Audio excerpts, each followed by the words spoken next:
Arkadaşlar, Gülnur May'dan Birlikte Örelim YouTube kanalıma hoş geldiniz. Bugün sizlerle bir aylık yeni doğan bir ay bebeğimizin kilo durumuna göre 3 aya kadar da giyebilecekleri askılı bir şort öreceğiz. Lastik kısmımızdan başlayacağız. Enli bir lastik öreceğiz ve A kısımlarında kesmeler yapıp tamamlayacağız. Daha sonra ilmekler çekip askılarını öreceğiz. Ön ve arka bedenleri de eşit sayılarda, sayılar aynı.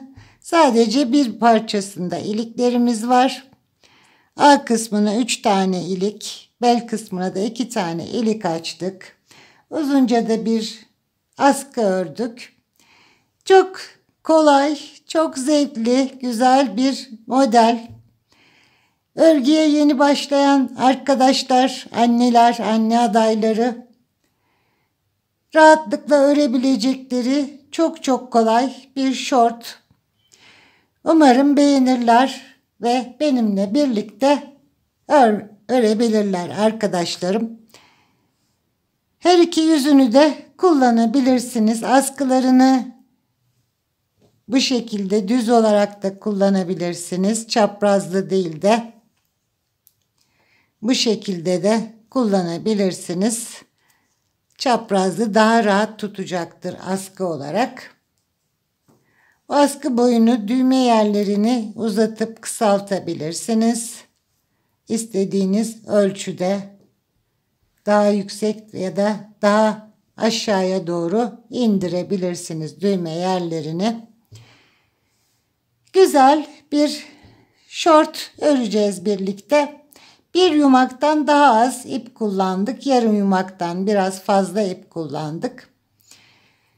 Bu arada kanalıma da abone olursanız sevinirim. Benimle birlikte bu güzel örgüleri örmüş olursunuz. Şişimizi, ipimizi hazırlayalım. Gelin birlikte örelim. Lastik kısmımı tamamladım.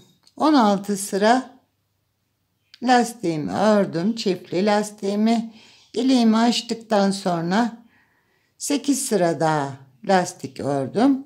Toplam 16 sıra lastiğim oldu. Örgümün arka yüzündeyim. Haroşa örmeye başlayacağım. Ben haroşayı sürekli ön yüzde örüyorum.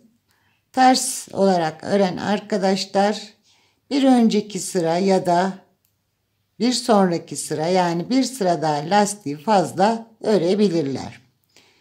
Bütün ilmeklerimi artık haroşa olarak örüyorum. Örgümün arka yüzündeyim, tekrar söyleyeyim.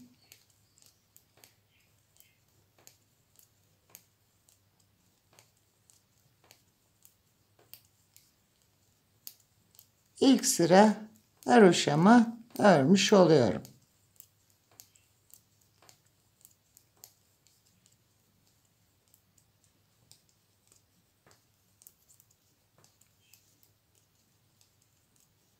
Çok kolay bir örgü arkadaşlar. Sadece ikili lastik ve haroşa örgüden oluşuyor.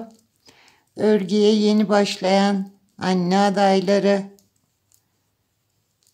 ya da yeni bebeği olan annelerimizin hemen 1-2 günde örebilecekleri kolay bir model. Çok sade.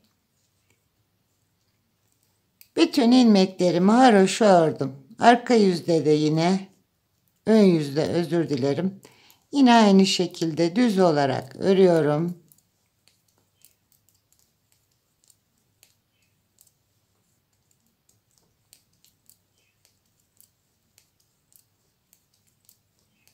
Örgüyü yeni başlayan arkadaşlarım için söyleyeyim. Bilenler zaten fuzuli bir bilgi olabilir onlar için ama haroşa örgü 2 sıra ördükten sonra bir sıra elde ediyoruz haroşa sırası. Şu anda bu yarım haroşa sırası oluyor. Ön yüzde düz olarak örüyorum hepsini. Arka yüze döndüğümde bir sıra daha ördüğüm haroşa sırası olacak.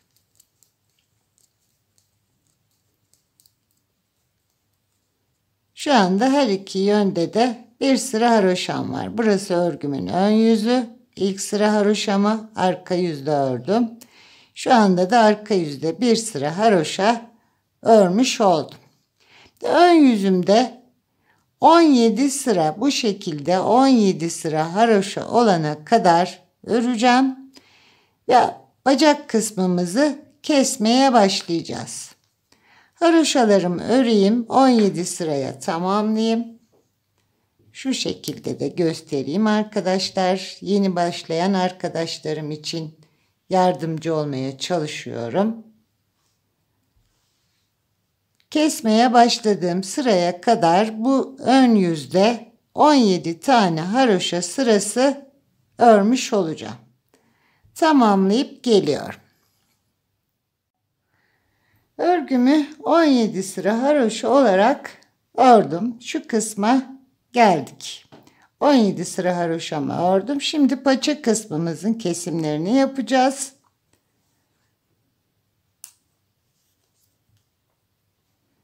Beş ilmeği haroşa olarak örüyorum. Başta ve sonda 5 ilmeğin önünde kesme yapacağım. 2, 3, 4, 5. Sıradaki 2 ilmeği soldan sağa girerek ikisini birlikte alıp kesiyorum. Ve son 7 ilmeğe kadar örmeye devam ediyorum.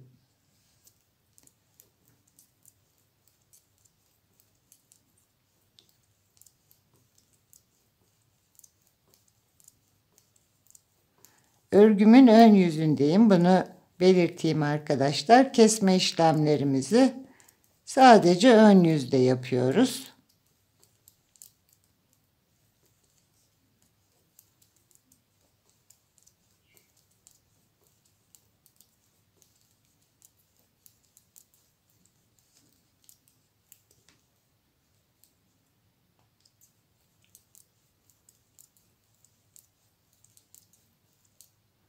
Sayalım. 2, 4, 5. Evet, 7 ilmeğim kaldı.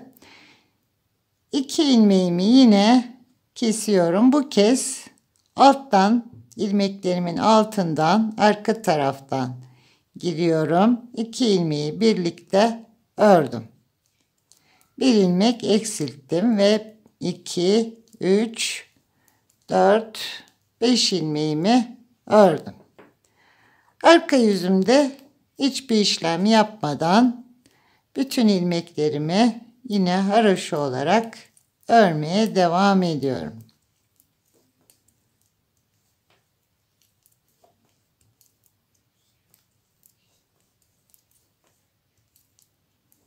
Örmesi çok basit, çok kolay bir şort.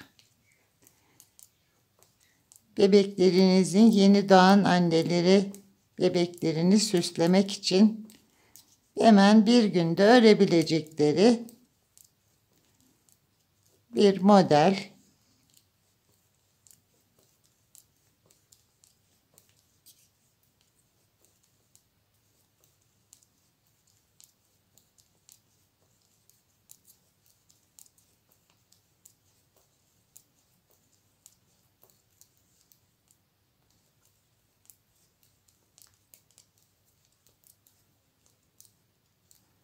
Arka yüzden ilmeklerimizi ördük. Kesme işlemimizi tekrar yapalım. İlk 5 ilmeğimi örüyorum. 1, 2, 3, 4, 5. Sıradaki 2 ilmeği üstten giriyorum. Soldan sağa. İkisini birlikte ördüm. Son 6. ve 7. ilmeği de yine bu kez alttan girerek keseceğim ve ikinci kez kesme işlemimizi yapmış olacağız.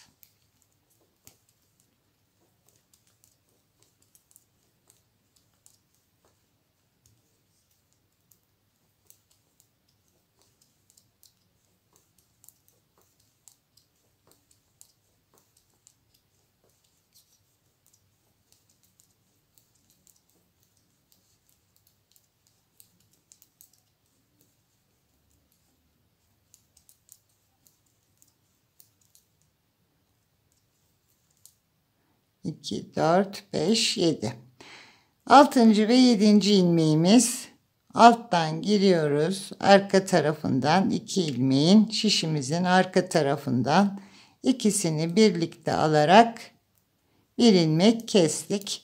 1, 2, 3, 4 ve 5 ilmeğimi de yine ördüm. İkinci kesmemizi de tamamladık. 15 kez kesme yapacağız. Şu anda 2 kez yaptık. 13 kez daha ön yüzde kesmelerimizi yapacağız. Kesmelerimizi tamamlayalım. A kısmında ilik açacağız. İliklerimizi de birlikte açalım. Ben de kesmelerimi tamamlayıp geliyorum. Paçamı A kesimlerini tamamladım. 15 kez her iki taraftan kestim. Kesimlerim bittikten sonra 3 sırada haroşa ördüm. Şimdi ilik açacağız. Birlikte iliklerimizi açalım ve şortumuzu tamamlayıp askı kısımlarını yapalım. 3 tane ilik açacağım. İlk ilmeğimi aldım. 2, 3 tane ördüm. 2 ilmeği birlikte ördüm. Bir doladım. 1, 2, 3, 4 ilmek ördüm. İkisini birlikte aldım. Bir doladım. 1, 2, 3, 4 ilmek ördüm. İkisini birlikte aldım. Bir doladım. Ve son 1, 2, 3 ilmek ördüm. 3 tane ilik açtım A kısmımıza.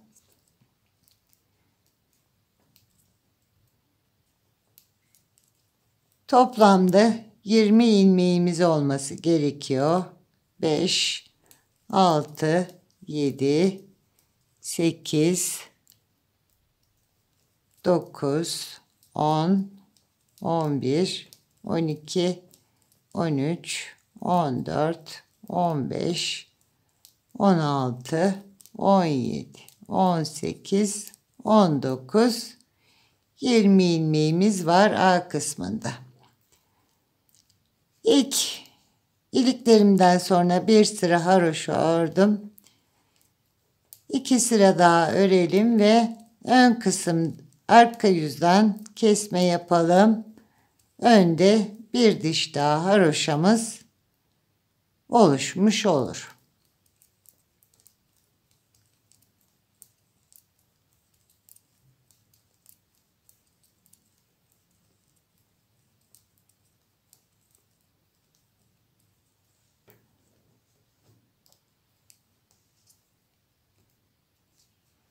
Hemen hızlıca haroşalarımızı tamamlayalım.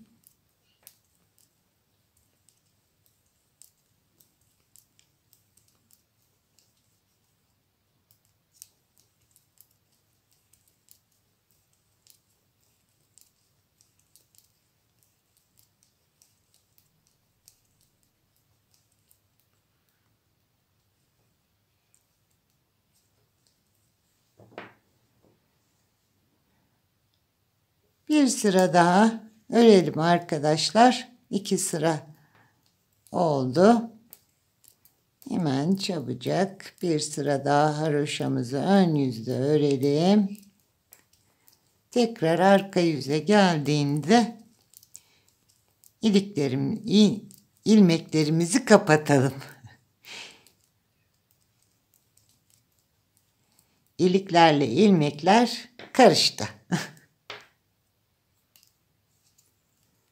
Son sıramı örüyorum ön yüzde, son haroşa sıramı.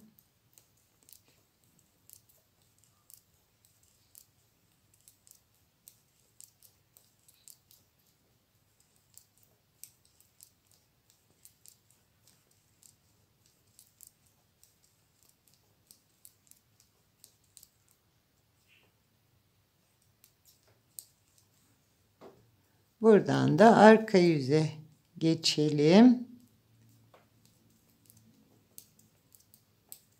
Arka yüzde kesme işlemimizi yapalım.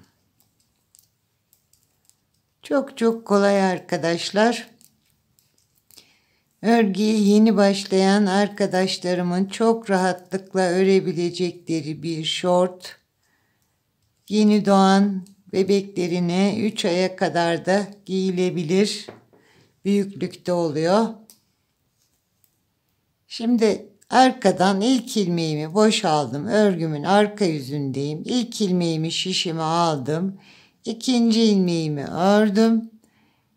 İlk ilmeğimi boştaki ilmeği üzerinden atlattım. Bir ilmeğimi ördüm. Şişimdeki diğer ilmeği üzerinden atlatarak ilmeklerimi kapatıyorum. Ön yüzde de bir sıra daha haroşa elde etmiş oluyorum. Bir ilmek örüyorum. Şişteki diğer ilmeği, sağ şişteki diğer ilmeği üzerinden atlatıp ilmeklerimi kapatıyorum. Buna atlatarak kesme ya da örerek kesme deniliyor. Her iki isim de geçiyor arkadaşlar.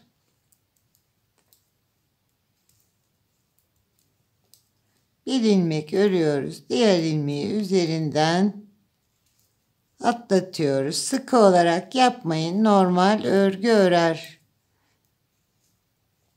gevşeklikte ilmeklerini kapatıp sıkı olarak kesersek büzme yapar.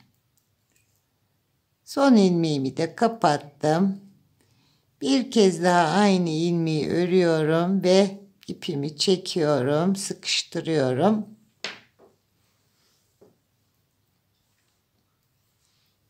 İpimizi artık kesebiliriz.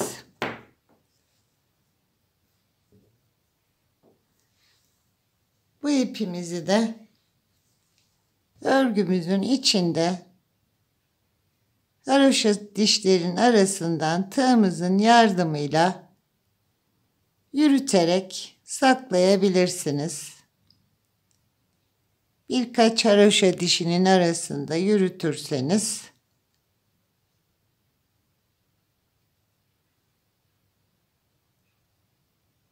bu şekilde kaybolmuş olur.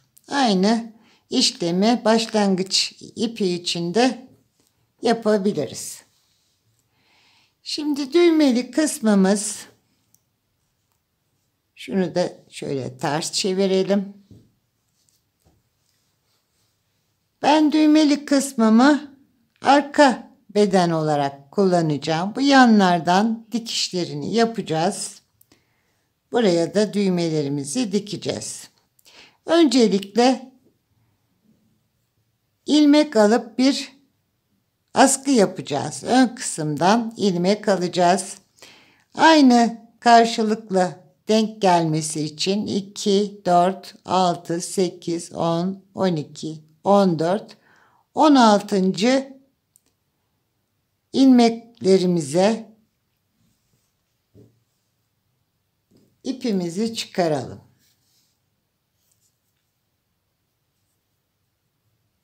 Ön yüzden yapacağım bu işlemi. Bir tarafını bu tarafa öreyim. 2, 4, 6, 8, 10, 12, 14, 16. 16.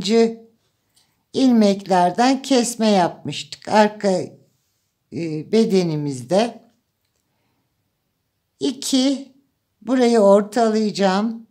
2, 4, 6. Birer de buralardan alacağım. 8 tane ilmek çıkartacağım.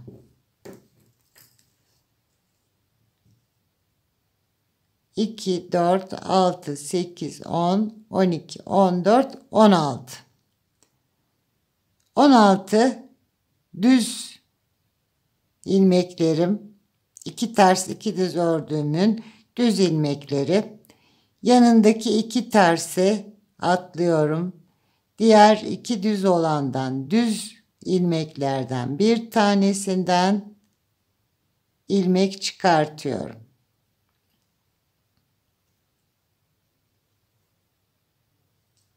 Buraya bir düğüm atayım. Örgümün ön yüzünde yapıyorum bu işlemi.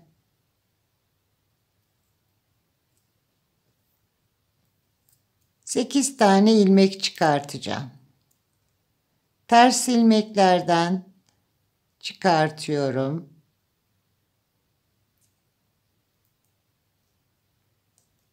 Bir. Yanındaki tersten yine çıkartıyorum. 2 ters ilmeğimden de çıkarttım. 3. Burası ilik yaptığım sıralar, düz sıralar, arka yüzde ilik yaptığım sıralar. 1, 2 tane de buradan çıkarttım.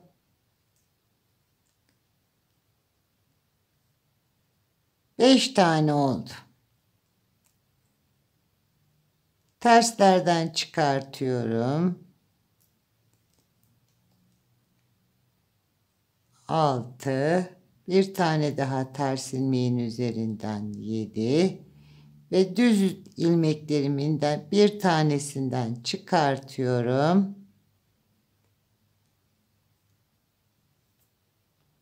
Katını bozarak çıkartmayalım tabi. Evet. 8 tane ilmek çıkarttım. Bunu haroşa olarak öreceğim. Diğer ilmekleri de yine aynı şekilde buradan 16. sıraydı. 2, 4, 6, 8, 10, 12, 14, 16. 16. ilmekti.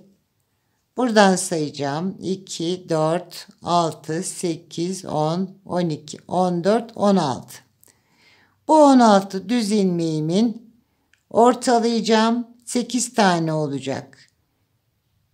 2 tersimi ve düzlerden bir ilmeği. Buradan da 2 tersi ve düzlerden bir ilmeği alıp 8 tane ilmek çıkartacağım. Ortada da 2, 4, 6, 8, 10 birer düz ilmekte. Burada 12 tane de ortada düz ilmeğim kalmış olacak. Sanıyorum anlatabildim.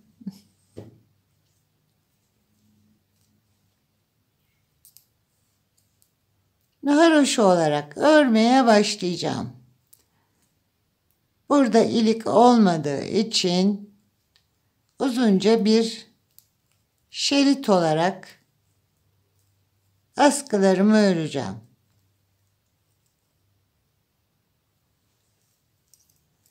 İlk haroşa dişimi örmüş oldum. Bu 8 ilmeği upuzun öreceğim. Diğer bedenimize düğme dikeceğiz.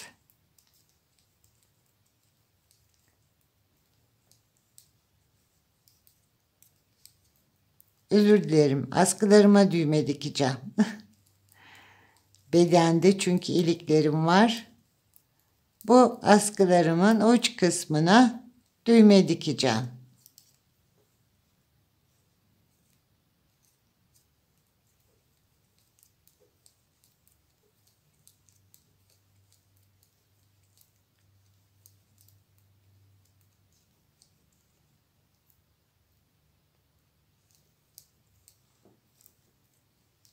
Bu şekilde haroşa olarak önde arkada haroşa olarak öreceğim.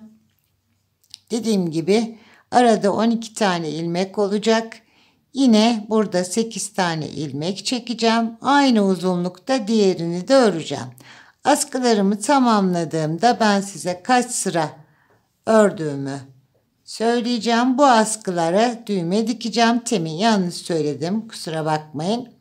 Askılara düğme dikeceğiz. Bu diğer bedendeki iliklerle kapatacağız ve tabii ki yanlarımızı da dikeceğiz.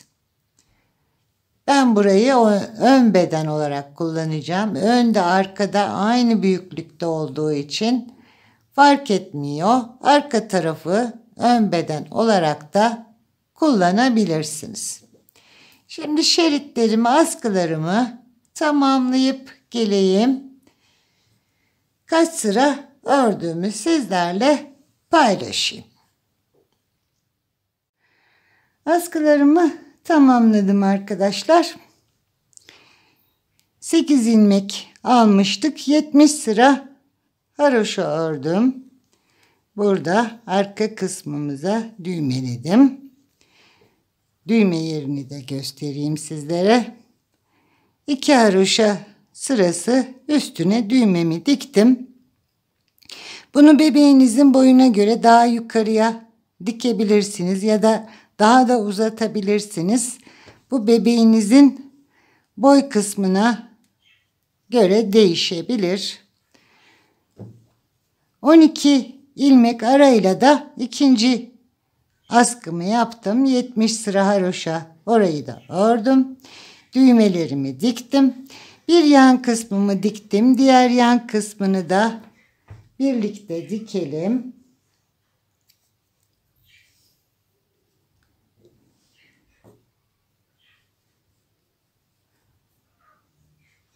Hemen ilk ilmeğimizin içinden iğnemi geçiriyorum.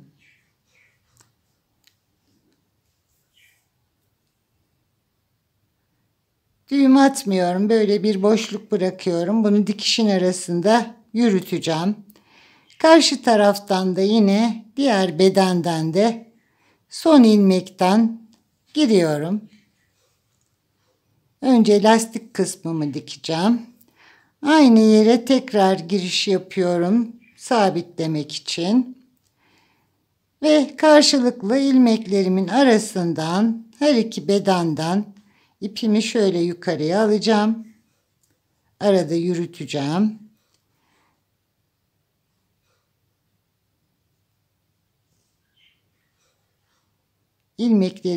Son ilmeklerimin arasından girerek dikişimi yapıyorum. İpimi kaçırdım, hemen tuttum.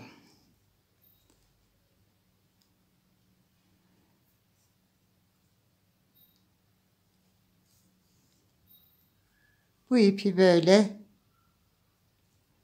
bağlamadan dikişimin arasında yürütüyorum arkadaşlar. İsterseniz tığınızla örgünün arasında da ilmeklerin arasında yürütebilirsiniz.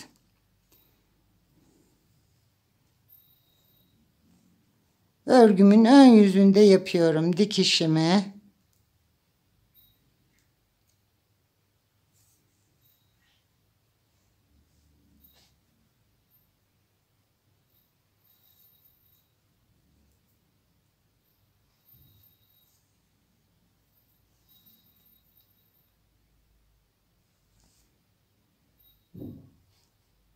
Karşılıklı son ilmeklerimizin arasından iğnemizin yardımıyla giriyoruz ve 0 dikiş yapıyoruz.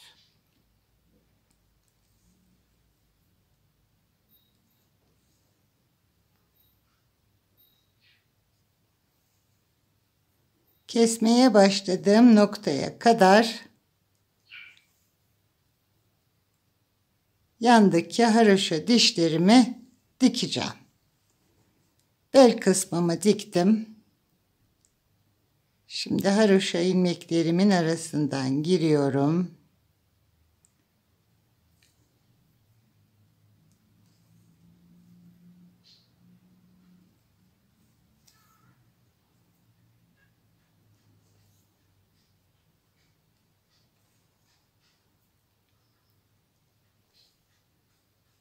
Dikişimiz 0 dikiş yaptığımız için dikişimiz hiç belli olmuyor.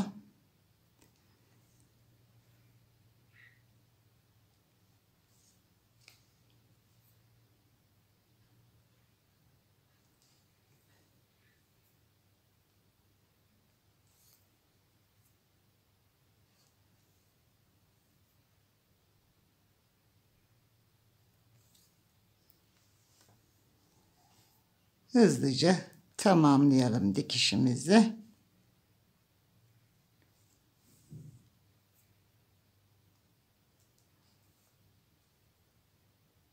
Her iki parçanın son ilmeklerinin, haroşa ilmeklerinin içinden giriyorum arkadaşlar. Sıralarını kaydırmamaya dikkat edin. Yoksa yamulur, dikişiniz düzgün gözükmez.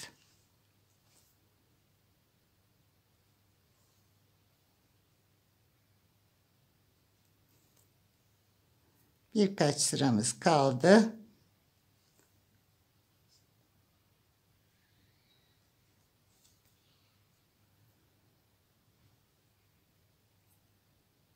İkişer tane ilmeğimiz kaldı.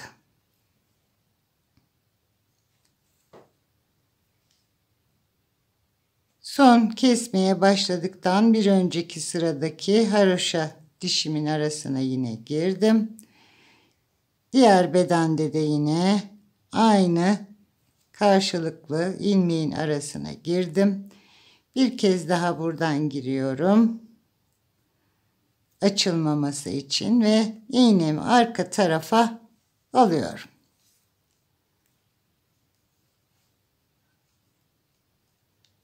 İç yüzde de hemen birkaç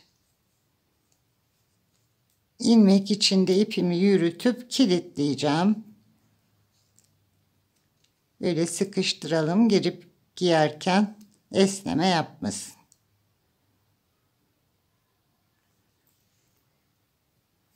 Burada kilitledim ve dikişimizi de tamamlamış olduk.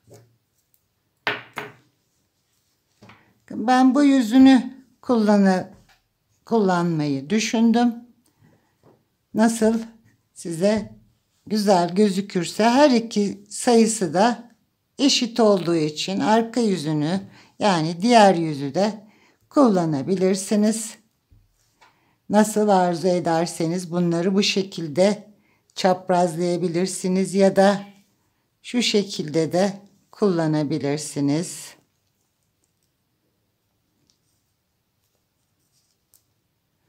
Askılarını düz olarak da çaprazlamadan bu şekilde düz olarak da kullanabilirsiniz. Nasıl uygun görürseniz, beğenirseniz. Bir motif yapabilirsiniz. Böyle sade kullanabilirsiniz. Bir ayıcık motifi yapılabilir. Bir kalp motifi tığla yapılabilir. Böyle bir kedicik yapabilirsiniz. Bir kedi dikebilirsiniz buraya. Nasıl isterseniz, dediğim gibi bu yüzü ya da diğer yüzü, her iki yüzünü de kullanabilirsiniz ön yüz olarak. Bir yumaktan bu kadar kaldı arkadaşlar. Bir yumak tamamı bitmedi. Bir yumaktan bu kadar ipimiz kaldı. Ölçülerimi de vereyim sizlere. Belimizin genişliği 18 santim. Askıdan boyumuzda 35 santim. 1 yaş bebeklerimize 1,5, pardon özür dilerim, yeni doğan çok affedersiniz arkadaşlar. Yeni doğan birkaç aylık olana kadar da kilosuna göre giyilebilir. Yanlışlıkla 1 yaş dedim, kusura bakmayın lütfen. Yeni doğan ve 3 aya kadar kilosuna, gelişimine göre kullanabileceğiniz bir şort ördük. Ben keyifli ördüm. Çok da kolay, çok da basit. Umarım anlatımımı beğenmişsinizdir. Örecek olan arkadaşlara keyifli örgüler diliyorum. Bir sonraki videomda buluşmak üzere. Hoşça kalın.